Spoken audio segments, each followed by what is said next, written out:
Boa noite a todos. Falaremos referente à rede de comunicação Profinet. Os integrantes do grupo envolvido na confecção deste trabalho foram eu, Marco Antônio e o Thiago Del Montes. Neste slide, vemos as pautas que iremos abordar no decorrer deste trabalho: o surgimento da rede, características da rede, topologia física, meio físico aplicado, protocolo de comunicação e a conclusão. Surgimento da rede Profinet. A rede Profinet surgiu da necessidade de integração dos dispositivos de processo com os sistemas de controle, sendo derivada de outra rede de comunicação, a Ethernet.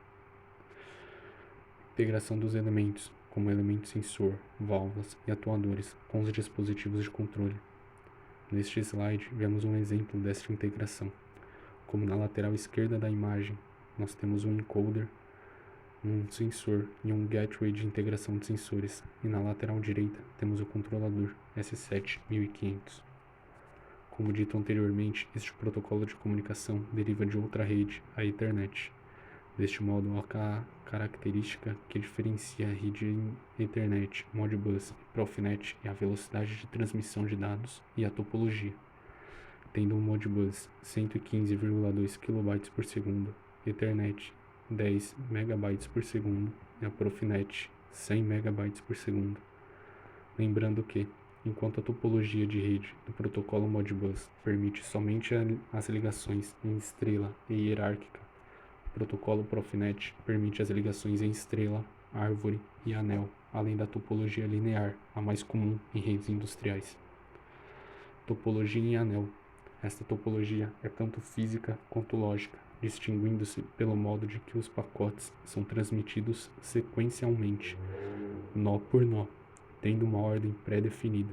Cada nó atua como repetidor, aumentando o sinal antes de enviá-lo, fazendo assim o pacote de mensagem viajar em torno do anel até o nó de origem, lembrando que essa topologia funciona com o sistema de token. O dispositivo que possuir o token tem permissão para enviar dados. Esse dado, ele viaja em torno do anel até o nó de origem. Chegando no nó de origem, o dispositivo avalia se houve algum dano na mensagem enviada. Caso não, ele passa o token para o dispositivo seguinte e o processo é refeito. Topologia em árvore, também conhecida como barramento distribuído, é uma topologia que unifica características de outras duas topologias, em estrela e barramento. Diversos barramentos podem ser conectados em conjunto, de modo que a extremidade inicial da árvore é conhecida como a extremidade da raiz, ou root.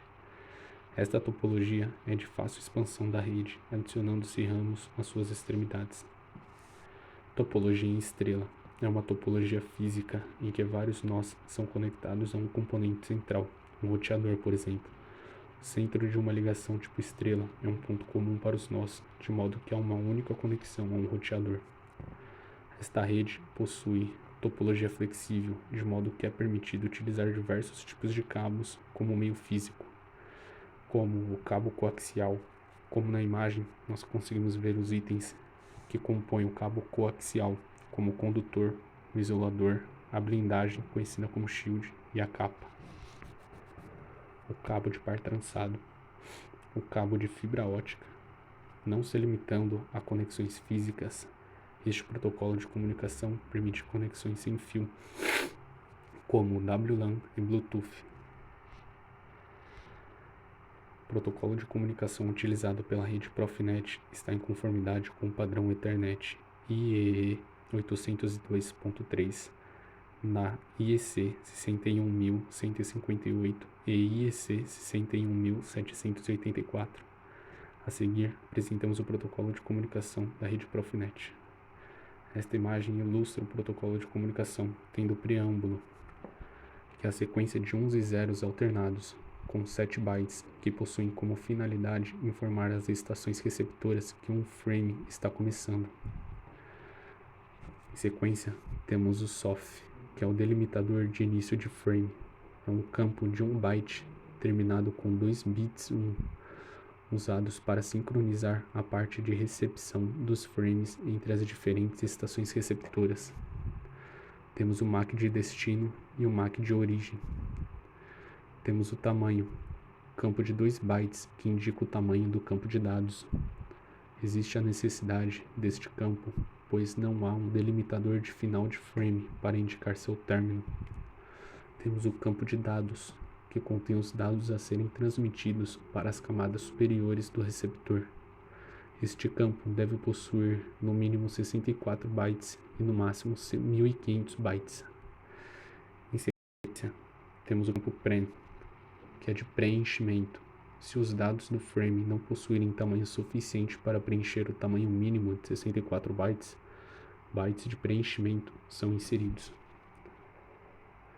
Em sequência, temos o CRC. É um campo de 4 bytes que contém o valor de verificação de redundância.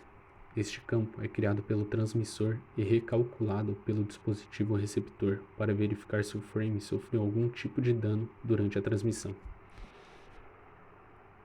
Neste slide, temos um exemplo de aplicação.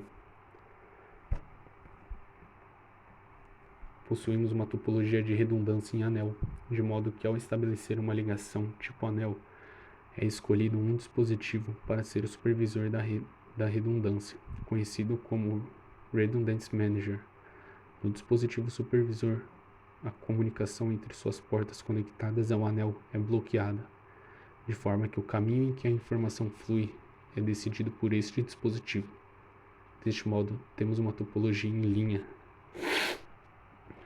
O supervisor de redundância monitora a rede através do envio de 2 telegramas teste, um por cada porta conectada à topologia em anel, de modo que os telegramas circulam um anel até chegarem no supervisor novamente. Lembrando que os telegramas circulam em direção opostas. Ao detectar uma falha, as portas antes bloqueadas são liberadas para fornecer novo caminho para os dados aos dispositivos saudáveis. Assim finalizamos a apresentação e entramos no período de perguntas.